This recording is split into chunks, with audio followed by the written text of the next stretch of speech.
Hi everyone, welcome back to my channel UPSC is Easy. My name is Shreya Rajan. We are going to continue with chapter citizenship from 7th edition of Lakshmikant. आज हम देखने वाले हैं loss of citizenship. सबसे पहले तो last lecture में जब हमने किया सिटीजनशिप एक्ट ऑफ 1955 तो हमने सिटीजनशिप को एक्वायर कैसे कर सकते हैं वो देखा. आज हम देखने वाले हैं सिटीजनशिप एक्ट ऑफ 1955 से कैसे कोई 3 तरीके से लूज कर सकता है अपनी सिटीजनशिप. आज हम देखते हैं. फर्स्ट तरीका है बाय रिनाउंसिएशन, दूसरा तरीका है by termination and the third way is deprivation. So the 3 ways in which one can lose their citizenship via the Citizenship Act of 1955. The 3 ways are renunciation, termination, deprivation, right? So let's start with renunciation first. Any citizen of India, full age का होना चाहिए ये citizen and capacity, right? जो अपनी full age और capacity में हो, ये declare कर सकते हैं. They can make a declaration. ठीक है, और ये declaration करके वो renounce कर सकते हैं अपनी citizenship को, Indian citizenship को. जब ये रजिस्ट्रेशन करेंगे अपने डिक्लेरेशन का, उसी वक्त से ये जो है सिटीजन नहीं कहलाएंगे इंडिया के. हाउएवर, अगर ये डिक्लेरेशन जो है ये ड्यूरिंग वॉर होता है in which India is actively engaged, its registration shall be withheld by the central government. So यहाँ पे ये बोला जा रहा है कि a person who is a full age, जिनकी कैपेसिटी है, वो सोच समझ कर अगर डिक्लेरेशन करते हैं to renounce the citizenship as soon as ये रजिस्ट्रेशन होता है रिनाउंसिएशन का, वैसे ही वो सिटीजन नहीं कहलाते इंडिया के. हाउएवर, अगर वॉर लाइक सिचुएशन है जिसमें इंडिया एंगेज्ड है, उस वक्त विथ होल्ड कर सकती है सेंट्रल गवर्नमेंट ऐसी रजिस्ट्रेशन को, राइट? तुरंत हो सकता है वो एक्सेप्ट ना करे रिनाउंसिएशन को. ओके. फर्दर, जब कोई इंसान अपनी इंडियन सिटीजनशिप को रिनाउंस करता है, तुरंत ही उनका जो माइनर चाइल्ड होता है,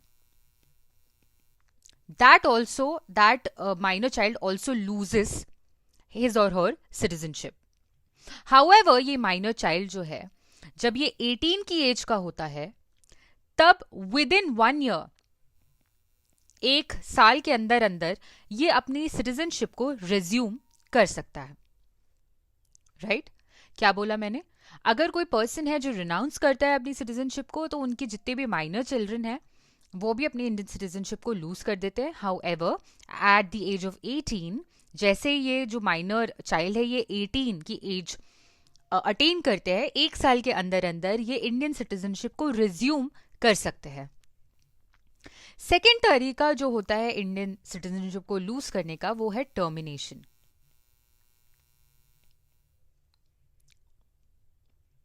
ओके.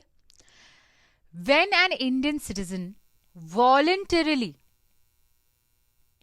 यहां पे जो वर्ड है वॉलंटरी या वॉलंटरीली, ये इंपॉर्टेंट है.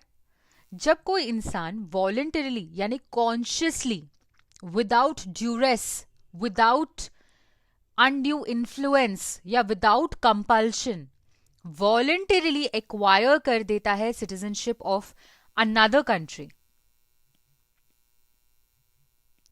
तब उनकी इंडियन सिटीजनशिप ऑटोमेटिकली टर्मिनेट हो जाती है. राइट?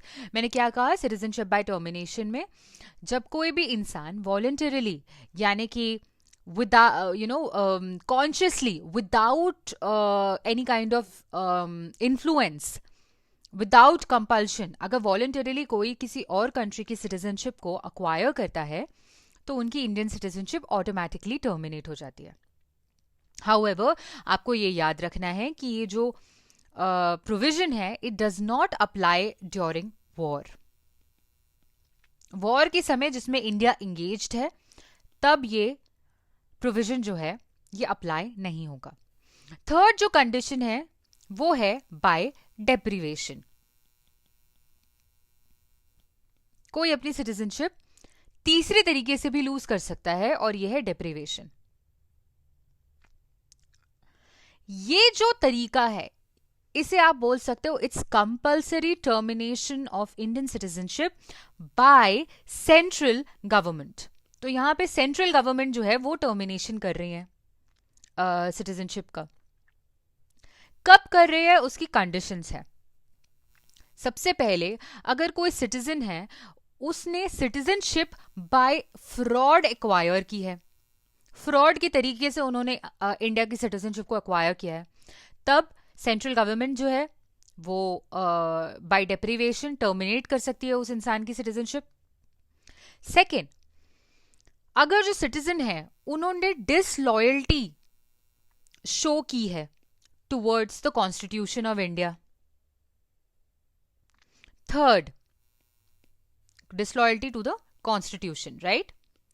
थर्ड है अगर सिटीजन जो है दे हैव अनलॉफुली ट्रेडेड और communicated with enemy during war. Unlawful तरीके से इस इंसान ने अगर दे हैव ट्रेडेड या फिर communicated with who, with enemy during war. आप समझ रहे हो ना, ये सारी जो कंडीशंस हैं ये एक्सट्रीम केसेस हैं।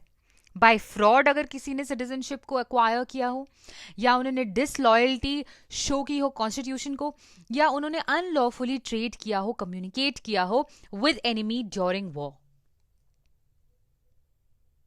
राइट। इसके अलावा citizen has with in 5 years after registration or naturalization been imprisoned in any country for 2 years। अगर कोई इंसान है वो सिटीजनशिप उन्होंने एक्वायर की इंडिया की, अब वो सिटीजन बन गए, with in 5 years of registration, 5 साल के अंदर अंदर, रजिस्ट्रेशन के 5 साल के अंदर अंदर या नेचुरलाइजेशन के 5 साल के अंदर अंदर, ये टर्म्स अगर आपको पता नहीं है रजिस्ट्रेशन नेचुरलाइजेशन तो आप प्रीवियस वीडियो देखिए। तो नेचुरलाइजेशन और रजिस्ट्रेशन के 5 साल के अंदर अंदर अगर इस इंसान को इम्प्रिजन किया गया हो किसी कंट्री में फॉर 2 years, तब भी सेंट्रल गवर्नमेंट इस इंसान से सिटीजनशिप इस इंसान की टर्मिनेट कर सकती है। Another point, the fifth point that you have to remember is this citizen, मतलब any citizen has been ordinarily resident out of India for 7 years continuously। 7 साल तक कोई सिटीजन है जो इंडिया के बाहर रह रहे हैं, राइट। लेकिन ये जो प्रोविजन है 7 साल तक बाहर रहने का, it does not apply if this person is a student abroad, ठीक है। तो अगर आप पढ़ने गए हो और 7 साल से आप बाहर हो तो ये आप पे अप्लाई नहीं होता। या आप गवर्नमेंट की सर्विस के लिए बाहर गए हो, आप आईएफएस हैं या कुछ और हैं जिसकी वजह से आप रिसाइड कर रहे हो 7 साल तक बाहर, तो ये आप पे अप्लाई नहीं होता। या फिर आप किसी इंटरनेशनल ऑर्गेनाइजेशन में काम कर रहे हैं या पार्ट हैं, उसका मेंबर है या फिर रजिस्टर्ड हैं जिसमें इंडिया जो है मेंबर है, या फिर रजिस्टर किया है एनुअली एट इंडियन कॉन्सुलेट, तो ऐसे इंसान पे ये अप्लाई नहीं होता, ठीक है। कि 7 साल तक अगर कोई इंसान बाहर रिसाइड कर रहा है तो उसकी सिटीजनशिप टर्मिनेट हो सकती है। ये कहाँ कहाँ अप्लाई नहीं कर सकता है, जब स्टूडेंट की बात हो रही हो, जब आप गवर्नमेंट की सर्विस के लिए बाहर गए हो, या फिर आप कोई इंटरनेशनल ऑर्गेनाइजेशन के लिए गए हो जिसका पार्ट इंडिया है या रजिस्टर्ड है इंडिया जिसमें। इतना क्लियर है? Okay, this much is clear. Okay, now what else. अब हम एक और चीज देखने वाले हैं, शायद आपको पता होगा, ऑब्वियसली सभी को पता होगा, बट हम इस टॉपिक को शुरू करेंगे। This is overseas citizenship of India. सितंबर 2000 में क्या हुआ, जो गवर्नमेंट ऑफ इंडिया है, मिनिस्ट्री ऑफ एक्सटर्नल अफेयर्स, उन्होंने एक हाई लेवल कमिटी को सेटअप किया under the chairmanship of LM Singhvi ji, ठीक है। इनका मैंडेट क्या था, इनको कंडक्ट करवाना था एक comprehensive study of global Indian diaspora. ठीक है, और इन्हें एक ऐसा तरीका रेकमेंड करना था जिसकी वजह से हम कंस्ट्रक्टिव रिलेशनशिप मेंटेन कर पाए विद दिस, ये जो एंटिटी है, ये जो ग्लोबल इंडियन डायस्पोरा है, इसको हम कैसे इनके साथ एक इंटरैक्टिव रिलेशनशिप मेंटेन कर पाए। ठीक है, एक कंस्ट्रक्टिव रिलेशनशिप मेंटेन कर पाए। तो ये जो कमिटी है इसने अपनी रिपोर्ट सबमिट की जनवरी 2002 में, और उन्होंने रेकमेंड किया कि अमेंड किया जाए सिटीजनशिप एक्ट ऑफ 1955 और प्रोवाइड की जाए डुअल सिटीजनशिप। किन लोगों को डुअल सिटीजनशिप प्रोवाइड की जाए? पर्सन्स ऑफ इंडियन ओरिजिन को। ठीक है, पर्सन्स ऑफ इंडियन ओरिजिन का क्या मतलब होता है हम देख चुके हैं लास्ट लेक्चर में, आप प्लीज देख लीजिए। तो ये जो एल एम सिंघवी की कमिटी है, इन्होंने 2002 में रिपोर्ट निकाली और इन्होंने रेकमेंड किया कि आप सीए यानी कि सिटीजनशिप एक्ट ऑफ 1955 को अमेंड कीजिए और प्रोवाइड कीजिए dual citizenship to persons of Indian origin belonging two of course specified countries के लोगों को। सारी कंट्री के लोगों तो आप प्रोवाइड नहीं करोगे। ठीक है, इसके बाद आप देखेंगे सिटीजनशिप अमेंडमेंट एक्ट ऑफ 2003 आता है और ये प्रोवाइड करता है for acquisition of overseas citizenship of India by persons of Indian origin of 16 specified countries. CAA आता है 2003 जो अलाउ करता है ओवरसीज सिटीजनशिप ऑफ इंडिया को एक्वायर करना। किन लोगों के द्वारा? पर्सन्स ऑफ इंडियन ओरिजिन के द्वारा। कौन सी कंट्रीज के? 16 स्पेसिफाइड कंट्रीज के। ऑफ कोर्स इसमें पाकिस्तान इंक्लूडेड नहीं था, बांग्लादेश इंक्लूडेड नहीं था। ठीक है, और ये जो CAA 2003 था, इसने एक और इंपॉर्टेंट चीज ओमिट की जो हमने लास्ट लेक्चर में पढ़ी है। इसने ओमिट किया recognizing or relating to Commonwealth citizenship from Principal Act। तो जो आपका recognition और relating to Commonwealth citizenship था उसे ओमिट कर दिया इस एक्ट ने, सारे ही उससे रिलेटेड प्रोविजंस को। ठीक है, इसके बाद आप देखेंगे कि later on citizenship amendment act of 2005 ने इस जो प्रीवियस एक्ट है उसका भी स्कोप जो है वो इंक्रीज कर दिया। ठीक है, तो इंक्रीज कैसे हुआ स्कोप का कि अब आप OCI यानी कि ओवरसीज सिटीजनशिप ऑफ इंडिया को अक्वायर कर सकते थे। कौन लोग? PIOs which is persons of Indian origin of all countries except, exception यहां पे भी दो थे, पाकिस्तान एंड बांग्लादेश। इसके पहले वाले में क्या था? 16 कंट्रीज के लोग एक्वायर कर सकते थे और पाकिस्तान और बांग्लादेश तब भी एक्सक्लूडेड थे। सिटीजनशिप अमेंडमेंट एक्ट ऑफ 2005 जब आया तो उसने OCI की स्कोप को बड़ा किया। Persons of Indian origin OCI acquire कर सकते थे सारे कंट्रीज के एक्सेप्ट पाकिस्तान एंड बांग्लादेश। ठीक है, लेकिन ये कब कर सकते हो आप OCI acquire? As long as आपकी जो होम कंट्री है वो अलाउ कर रही है dual citizenship under local law. लेकिन यहां पे आपको एक बात ध्यान देनी है, एक बात आपको जो नोट करना है वो ये है कि जो OCI है वो एक्चुअली डुअल सिटीजनशिप नहीं है। ठीक है, राइट? क्योंकि इंडियन कॉन्स्टिट्यूशन आपको पता है ना कि डुअल सिटीजनशिप या डुअल नेशनैलिटी को प्रोहिबिट करता है, इट फॉरबिड्स डुअल नेशनैलिटी।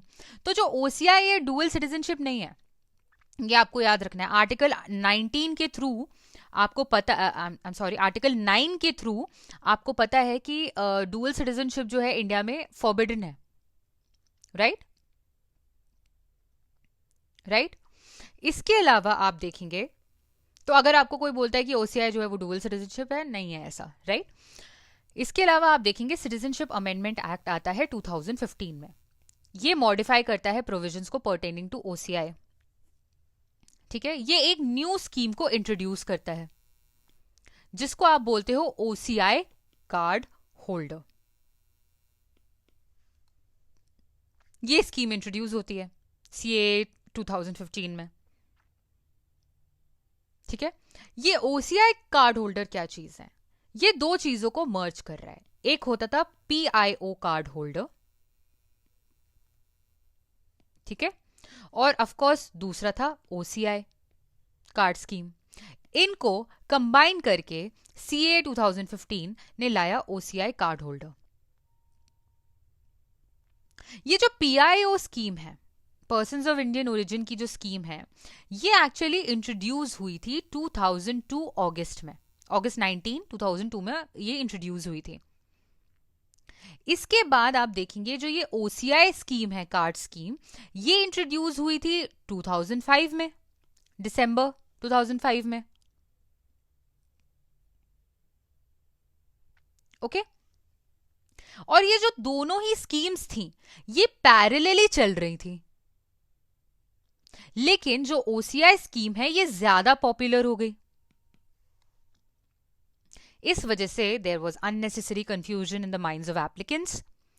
इन सारी प्रॉब्लम्स जो कि एप्लीकेंट्स फेस कर रहे थे, और ताकि उन्हें एनहांस्ड फैसिलिटीज प्रोवाइड किए जा सकें, गवर्नमेंट ऑफ इंडिया ने डिसाइड किया कि एक सिंगल स्कीम को बनाया जाएगा after merging POI and OCI scheme, और दोनों की ही पॉजिटिव एट्रीब्यूट्स जो हैं वो इस स्कीम में अवेलेबल होंगे, जिसे आप बोलते हो OCI कार्ड होल्डर 2015 में जो आया था CAA एक्ट ऑफ 2015 के बाद।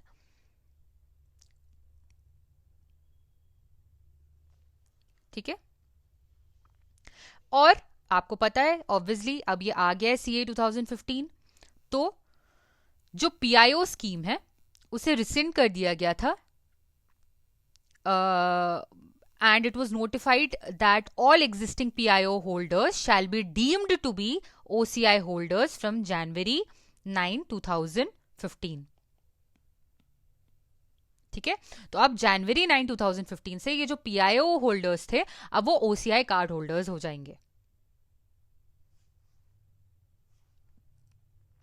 तो आप ये बोल सकते हो कि जो सिटीजनशिप अमेंडमेंट एक्ट ऑफ 2015 है उसने रिप्लेस किया nomenclature of overseas citizen of India with overseas citizen of India card holder. ठीक है, तो कार्ड होल्डर टर्म जो है ये नॉमेनक्लेचर में ऐड हुआ है। पहले क्या था OCI which is overseas citizen of India, और अब है overseas citizen of India card holder. ठीक है, इन द नेक्स्ट लेक्चर, आज मैंने आपको इंट्रोडक्शन दे दिया है, in the next lecture we are going to start with registration, कैसे होता है OCI का कार्ड होल्डर का, उन्हें रिनाउंसिएशन कैसे होता है इस चीज का, et cetera. Right, till then all the best.